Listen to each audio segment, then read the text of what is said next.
want to start the Talk Car segment with something near and dear to my heart, Nick. I think you're well aware of what's going on here. I had a moment the other day.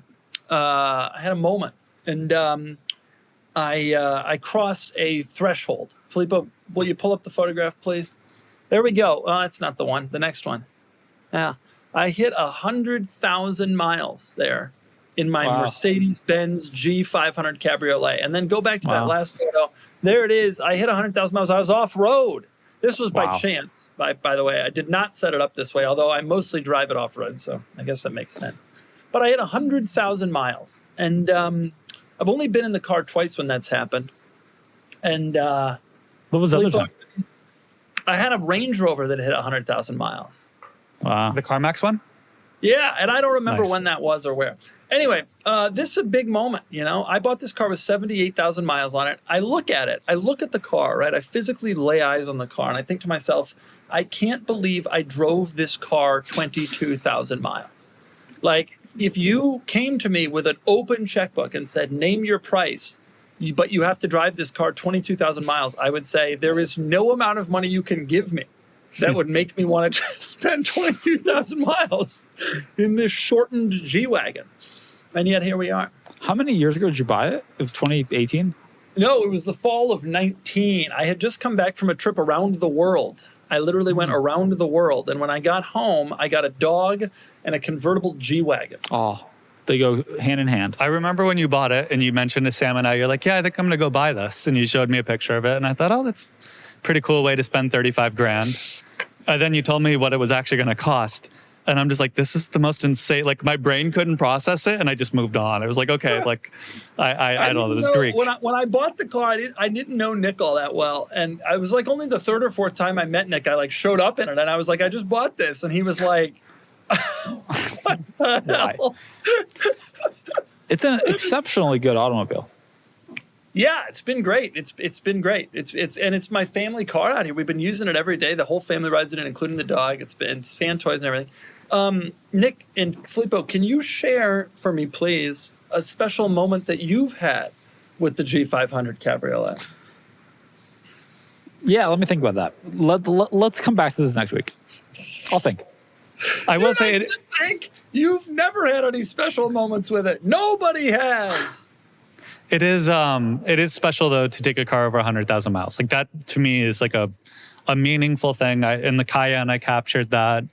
I also think just keeping a car with 100,000 miles on the road, it makes me feel so like proud of myself and like it's like a milestone. Like everyone who's into cars, even if you're like a new car guy like Sam used to be, you gotta like take it past into the 6 digits at least once to understand what that takes and what that feels like. Yeah, it's pretty deep. It's like getting up there. I'm like realizing like, damn, this is some real miles on this thing. The guy who sold me my Carrera GT sold it to me at $99.82 because he was terrified that if he went over 10,000 miles, the value would be just. And I was like, this is so stupid. This guy's an idiot. And that's the here we are, 100K, dude. Well, yeah, on a G-Wagon, 100K is not actually that much to write home about, but a car of that value and the fact that you're off-roading it is actually pretty cool. Like I think a lot of people now are buying these to flex at Air One or to like. Are they? Right. Are they successful? The only other person I know that has one is one of the Jenners. Right. So there are people who they've become a little popular with the wrong crowd. But I drive mine off-road. In fact, in that photo, you can see the ABS light is on, and that's because the diffs are locked. And when you lock the diffs, it disables ABS and turns on the ABS light. By the way, and that's how legit I am. I want you to throw there. I know where this is. You nailed the 100,000 mile barely on the off road, barely off road. This is deep. How many times have you got stuck this summer? Frequently. It's not the best. I think I need new tires. I've never gotten it stuck to the point where I needed help, but I've gotten it stuck many times, including yesterday, to the point where it wouldn't go any further. I had to go forward and then backward and forward and backward, and finally I got it out. But it's not. I think I don't know if it's a tire thing or what's going on. Does it make you wish you had a Maybach with the recovery mode? Yes. You know what the thing is, though? When you have the Sequoia, you don't have to worry about getting stuck. Like, there's no time where I ever am worried because I can just go to the Sequoia and it does everything. That TRD Pro Sequoia could run over Filippo and not even blink. And honestly, Certainly, that's the biggest concern with these large SUVs. Yeah, may actually be. Yeah. Yeah. All right, guys, real talk. Brunt Workwear is back as a sponsor. And while I've not always been a boots guy, I have to say that these boots blew me away. I got the Marin boots, and the second I put them on, I was like, wait. Am I even wearing boots? How are they this comfortable? Most work boots feel like concrete blocks for the first week, but not these. No break-in needed, just straight up comfort and durability. They're made for more than just walking. Instead of wearing them around for the uncomfortable break-in period, I was walking around my house wearing them like sneakers, just good-looking, real boots with actual comfort.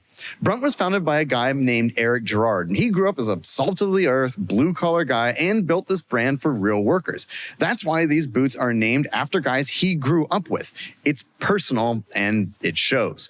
Whether you need waterproof, safety toe, pull on, lace up, Brunt's got you covered. And they've got more than just boots. Heavy-duty workwear that is built to last. Brunt didn't just make a durable work boot, they reinvented comfort for the hardest workers out there. And for a limited time, our listeners get $10 off Brunt by using code CARS at checkout. Just head to bruntworkwear.com and use the code CARS, that's C-A-R-S, and you're all set. After purchase, they will ask you where you heard about them. Please support our show by telling them that you heard about them from us and enjoy your pair of Brunt work boots.